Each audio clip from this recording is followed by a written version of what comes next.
Slack is a powerful tool for being able to communicate as a team, as well as to be able to receive information from other services.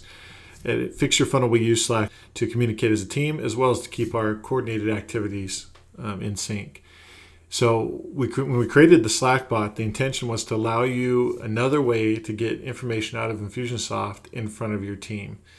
The way that we use SlackBot is we use it to communicate information that we want our team members to be aware of, or a particular team member to be aware of, that doesn't require necessarily action on their part.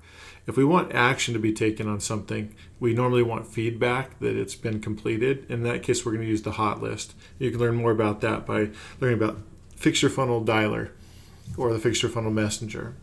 But for SlackBot, it's a great way to be able to get information out of Infusionsoft in front of your team in a way that's convenient and easy to look up and reference in the future.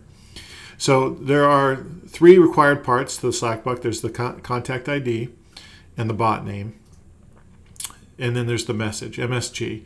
And this is the message that you're going to put in here. And this message can be a combination of merge values as well as just text that you type. So you might indicate a first and last name and say something like some action that was taken.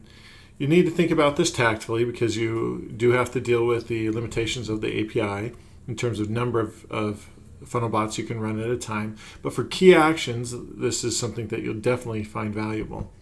Next, we have the optional username and channel. If you don't provide a username or a channel, then it will by default go to whatever you set up as the webhook default channel, and then that's fine.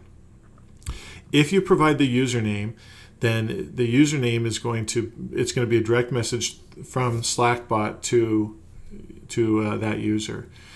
If you don't use the username, or if you decide to use the channel, then the channel will override whatever the default channel is indicated inside of the incoming webhook setup in Slack.